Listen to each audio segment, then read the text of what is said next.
Alright guys, Survivor Series 2020 is going on right now. On the kickoff show, we had, I guess you could call it 2 matches. There's a segment on the kickoff panel where R-Truth, 24/7 champ, was being interviewed. He was later ambushed by the Gobbledygooker, and the Gobbledygooker pinned him, so he is now the 24/7 champion. Of course, you know, WWE is going to do something like that. I think the Gooker appeared 30 years ago at Survivor Series in 1990, so it's his 30-year anniversary. But I don't think he's going to hold that title onto that title by the end of the night. After that, on the kickoff show, we had the Battle Royal. It's Raw versus SmackDown. Nothing much here, just your typical Battle Royal. It was a kind of a cliched ending where it looked like The Miz was eliminated. He was not. He ends up hiding on the outside of the ring. Dominic Mysterio ends up eliminating Gable, so he thinks he won, but then Miz comes back in and tosses Mysterio over the top rope. So Miz wins, and Raw is up 1-0 over SmackDown by virtue of that Battle Royal win. After that, we had the first official match on the main Survivor Series card. It was Team Raw versus Team SmackDown in a traditional 5-on-5 elimination Survivor Series tag team match. AJ Styles, Matt Riddle, Keith Lee, Sheamus, and Braun Strowman represented Team Raw. And Baron Corbin, Kevin Owens, Jey Uso, Seth Rollins, and Otis represented Team SmackDown. So after that, after the lengthy introductions, we find out the match underway. Seth Rollins was the first guy eliminated. He willingly took a bro kick from Sheamus and was eliminated. He said he was doing it for the greater good. After that, AJ Styles eliminated Kevin Owens. Owens was going on like a stunner fest, but then he walked into a phenomenal form by Styles. This allowed Styles to pin Owens, so Owens was eliminated.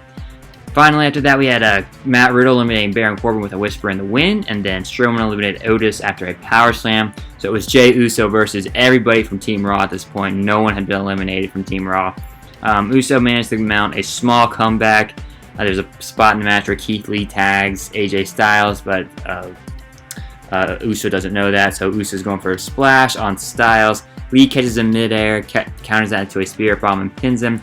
So Team Raw wins with a clean 5-0 sweep over Team SmackDown. And then during the match, you saw Paul Heyman watching on a monitor backstage. So, you know, Roman Reigns is not going to be happy that Jey Uso lost this match for Team SmackDown. So the next match on the card was the Tag Team Championship, Tag Team Champion versus Tag Team Champion match.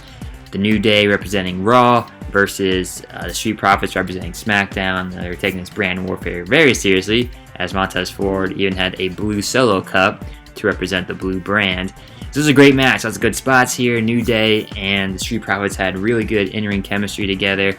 I thought that the New Day would win here, but the Street Profits get the big upset. There was no interference from Big E. And so the Street Profits, they got the win by hitting a blockbuster electric chair drop onto Xavier Woods. Really good match, and in the end, there was a good show of sportsmanship by both teams. I'll not mind seeing these teams go at it a couple more times in the future if the brand split ever ends, or if perhaps they both end up on the same show. But definitely a really good match, and a untapped WWE Tag Team rivalry that is just waiting to happen. So the United States Championship versus Intercontinental Championship match just wrapped up. Bobby Lashley taking on Sami Zayn. And this was pretty much a squash match. Lashley came to the ring with the Hurt Business. Zayn was there by himself and was playing the conspiracy victim card. There's a spot in the match where he feigns being tripped over by MVP. Eventually, though, Lashley pretty much dominated throughout the entire thing and made Sami Zayn submit for the win. So that's another win for Team Raw. Just a bit of a comedy spot here, just with Zayn's antics during the whole match. And then after that match, we had a brief segment with Jey Uso, Jimmy Uso, Paul Heyman, and Roman Reigns. Uso's waiting outside Reigns' office. Heyman and Reigns come out. He tells Jimmy to beat it. And then basically just dresses down Jey Uso and tells him to leave his arena. He didn't have time for losers tonight, and that the reason that Team SmackDown lost was because Jey Uso could not control his team. Women's champ versus women's champ match just wrapped up. Sasha Banks beat Asuka in a pretty competitive match, very entertaining. These two, I think, have fought in the past before, and they had good chemistry in this match. There was a bit of like a pinning counter versus counter segment toward the end, and Banks was able to gain the upper hand on Asuka and pin her for the win, so that's another win for SmackDown. After that match, we had 2 more matches backstage. So we see the new 24/7 champion, the Gobbledygooker, wandering around backstage with his newly won belt.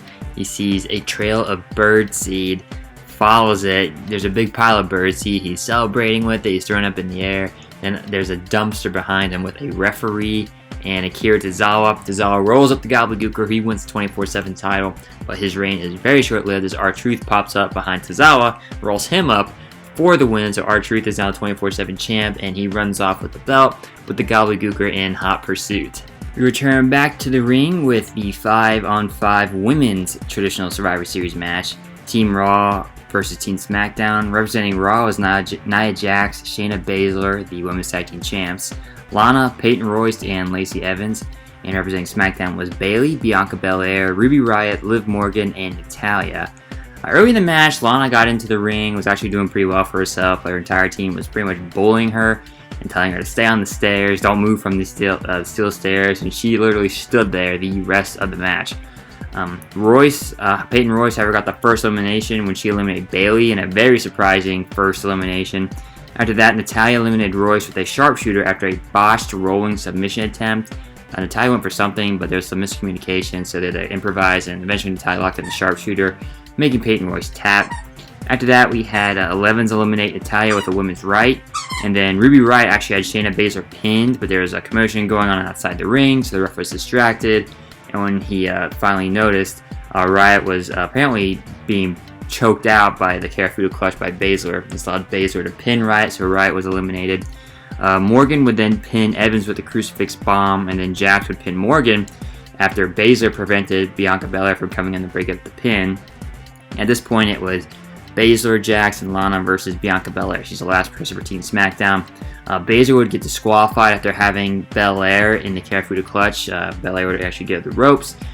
Baszler would not break the hold, so she was disqualified. And then it's Jax versus Belair on the outside of the ring. They are double counted out. So the last remaining person was the only person on the stairs, Lana. So she gets the win for Team Raw. And after weeks of being put through tables by Nia Jax and tormented by Jax and Baszler, she gets a little moment of redemption here by getting the win for the Red Brand at Survivor Series. Alright guys, the main event match was the champion versus champion match, Drew McIntyre versus Roman Reigns, and this was a really good match. Hard hitting, lots of close calls here. There's a spot where Roman Reigns Samoan dropped Drew McIntyre through the announce table. The end was pretty chaotic. The referee gets knocked down when McIntyre hits Reigns with a Claymore kick. Reigns bumps into the ref. Jey Uso gets involved, hits McIntyre with a super kick. Eventually, this allows Roman Reigns to pretty much choke out Drew McIntyre with the guillotine. So Roman Reigns wins the match. And after the match, he's walking back up the ramp. He sees Jey Uso there, gives him like an approving hug and a nod, and just shows that the family, a bloodline storyline between Uso and Reigns. Still the best thing WWE has on TV today, and that storyline is still going.